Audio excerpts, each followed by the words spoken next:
Hey everyone, welcome back to Coffee Conversations with our board members. Today we have our board president, Greg Sullivan, with us. So we just want to thank you for taking time to come in. These segments are very vital to letting our viewers know about what a board member, what their job entails, and it's great to get to know you all. So thank you for coming in.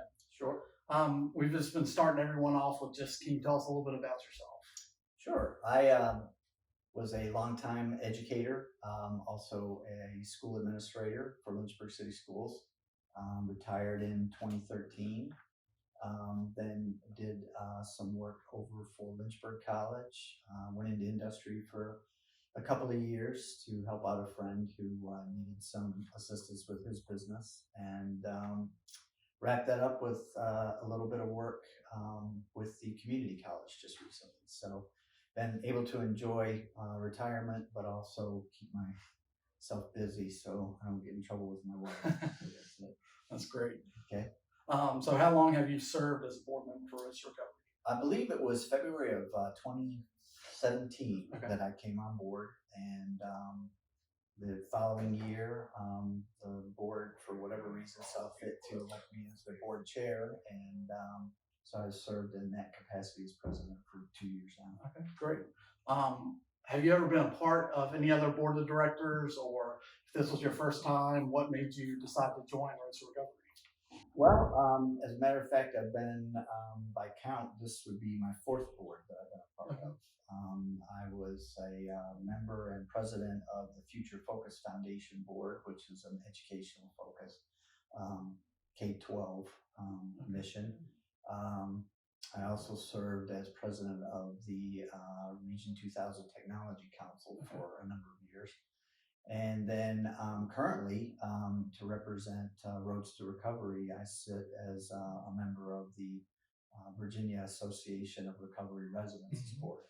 So that's given us some really good opportunities to get our footprint enlarged by efforts with them.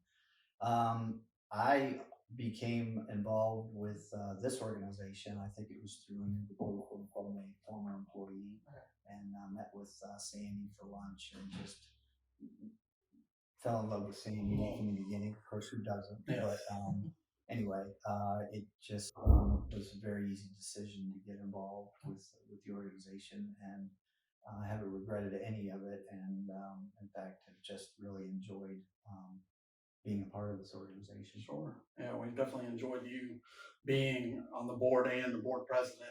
Sandy cannot speak highly enough of you just as far as what you bring to the table. So we're very grateful for you. So what do you love most about being a part of Roads to Recovery? What's your favorite aspect of this organization? Wow, it's kind of hard to pin it down to one. I would say first and foremost for me is the opportunity to be associated with such a wonderful group of people. Frankly, like the two people that are seated in this room, just a wealth of talent, a wealth of empathy, a wealth of knowledge as far as working with people who are in recovery. It's so important, but it's one thing to work at a position, but it's another thing to just so much enjoy the people that are associated with it. It doesn't make it work. It's something that you want to go with.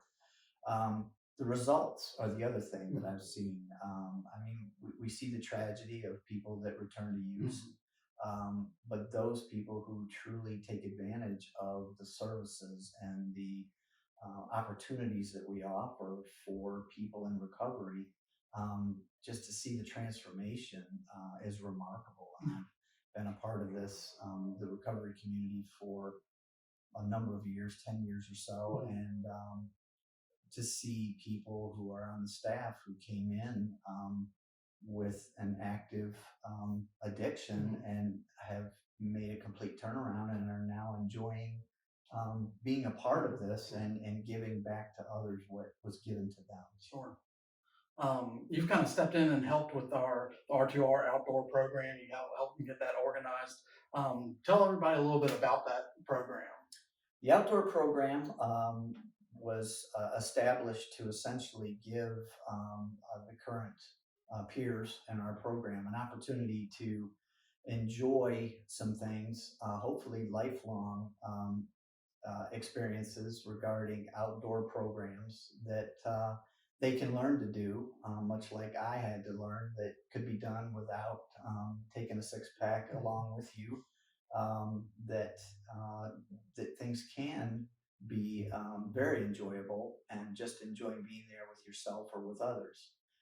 So consequently, we're looking at actually expanding the program now, but it involves camping, hiking, fishing, anything outdoors that not only do they participate in, but hopefully we can give them some skills of something as simple as how to pitch a tent, how to cook a breakfast out in the campsite, how to properly outfit a fishing pole rig, what baits do you use for certain fish, those types of things, even on into how to feather a canoe when you're paddling. So it's those types of things. But the other more important aspect is the camaraderie established.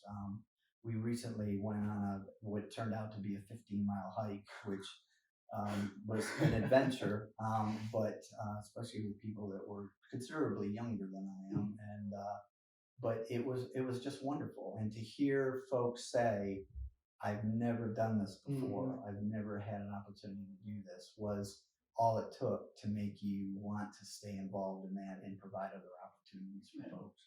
Yeah, So, I think you touched on, both aspects are so important in that program. A lot of people might not realize that, like, what importance could, like, the outdoor program when it comes to recovery, but it's all about learning sure.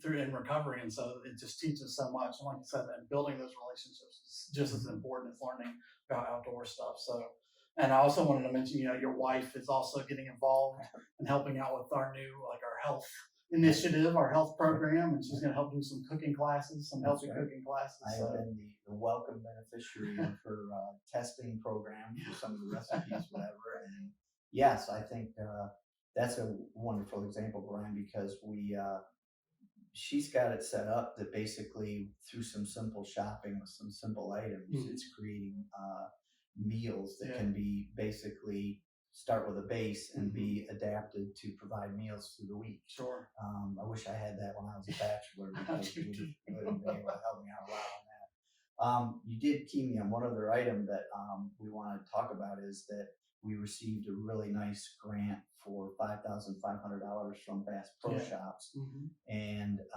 we have consulted our peers and the administration to help us kind of develop even further um, opportunities for participation, even with our female peers and whatever. So we are expecting. We've already provided them with a list of things, and it's simple things like tents and sleeping bags, fishing gear, those types of things that individuals can have, so they don't have to sleep in a large tent with other people. They can have the privacy of being in their own tent. And so we also have what we're hoping is working on a grant with Bikes Unlimited to provide opportunities for our peers and to go biking. I mean, our proximity here in the building to the Blackwater Creek Trail. So it doesn't necessarily have to be pack up a huge amount of things and go hiking into the woods. It can be a simple day activity of donning one of these day packs we're getting and taking a walk out to Percival Island or getting on a bike and going. Yeah, and that's a great point. If there's anybody watching that has a local business or anything like that would like to partner with Roads to provide, a level of, something that these men and women don't get to do every day. We're just so appreciative of that. And thank you for pointing out for Bikes Unlimited and Bass Pro. So the last question I have for you is something that we ask ourselves that are in recovery and that work here, and also we ask of our peers. What does recovery mean to you? Yeah, recovery is it's a lot of things. To me, it's hope. That's a huge thing, and I don't think people really understand sometimes how powerful hope is. Because I've been at a point in my life where things did seem hopeless, and it's easy to get to that point where you just have nothing to grab onto, and to see people come in here and be assured that there is hope, and to see them respond to that hope and to grow it, and to give it away, that is just an amazing thing. And I think the opportunity for community engagement in this program is another thing. It's we met today with a church leader who has given his um, activities room in the basement to provide an opportunity for people to gather who are in recovery because of the amount of buildings that are closing down now. Yeah. And so the proximity to the parking lot and a nice closed space, but that's the kind of response that we get from people because they understand how important this organization is, how important recovery is. And from what I understand, I didn't even know it today, but the Holy Trinity Lutheran Church over off of Rivermount Avenue is also instrumental in providing startup food and kits for. So it should come as no surprise that Pastor Roberts over there and his council said, absolutely, we'll provide a meeting space for you. So, and I've often said it before, I carry my business card with me, and invariably, if I'm out and about and we're going to purchase, as my wife Wendy gets furniture and things like that for this, that if you talk about what this is for and what we're purchasing it, and I have a card available, it's got to be close to 90 to 100% of people somehow have a story to share about someone in their family, either immediate family or past family, that had an issue with some type of a substance use disorder. So it's a wonderful thing to be able to, pass that along and continue the hope to say, just give us a call, and if we can't do it, we know who can, because we are trying to serve as a clearinghouse for people who are interested in finding more information about recovery. Yes, definitely. Hope is that's my go-to for here as well. So, well, this concludes this session of Coffee Conversations with our board member. Thank you again to Greg. We're just so appreciative of you and all our board members. And please stick around and watch some more segments with us.